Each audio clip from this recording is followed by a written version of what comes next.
iPads and other devices are called tablets because they belong on tables. They are tested 20 centimeters away from that big guy that I showed you before.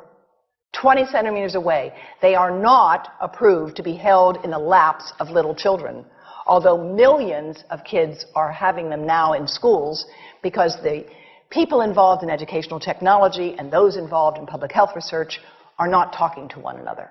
Because if they were, they would understand that you're giving children a two-way microwave radiating device, and if you must give them such a device for learning purposes, put it on airplane mode so that it's not sending and receiving signals as it does otherwise.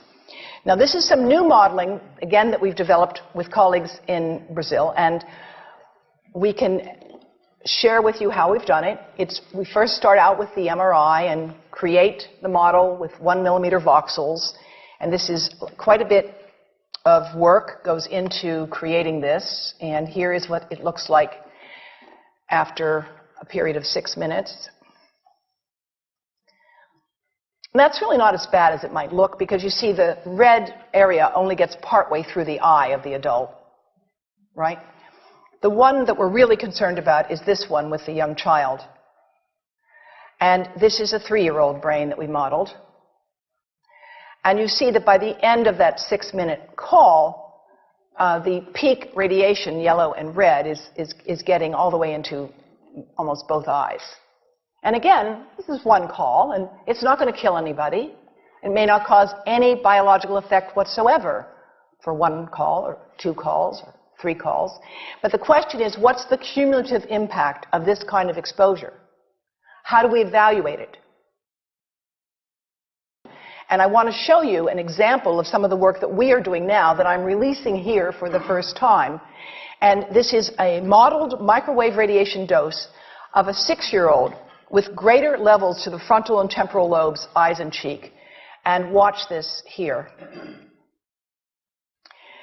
Now, yellow, white, and red are the hottest, all right? And if you look carefully, you will see it's going into the eye, the nose. Do it again, just so you'll get to see it. And partly into the brainstem. Now, that's just showing you that there's going to be some exposure into that area of a young head. It doesn't tell you that there's any biological effect, right?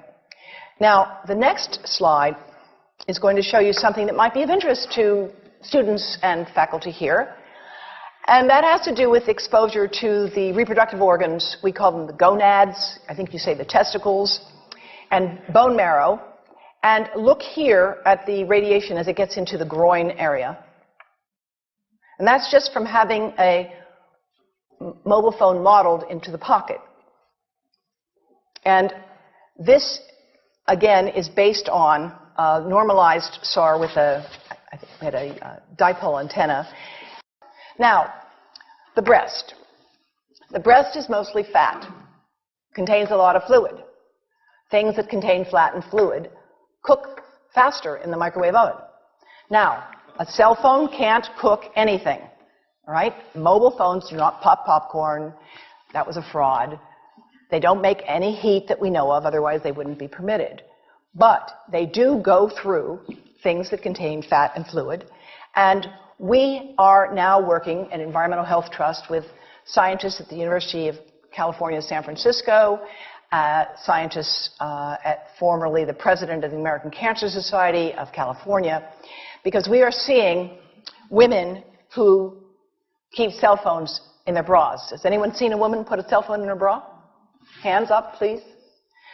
Please tell them you've heard now why they shouldn't do that. And here I want to show you our first case report from 2009, and we now have many more.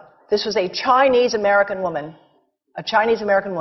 who used her cell phone 4 hours a day in her bra for 10 years while she was driving.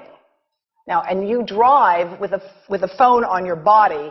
The phone is smart. It's going to go from one tower to another, and it's going to say, here I am, where are you, here I am. And it's going to be going to max power each time it moves from one cell tower to another. And there it was right next to her chest. And the tumors that developed right under the antenna of the phone. unusual tumors. But in the meantime, people have a right to know how you can minimize exposure. And again, I think this information is available on our website, will be available on yours. Remember, if you have to give a phone to a child, put it on airplane mode. And think about this.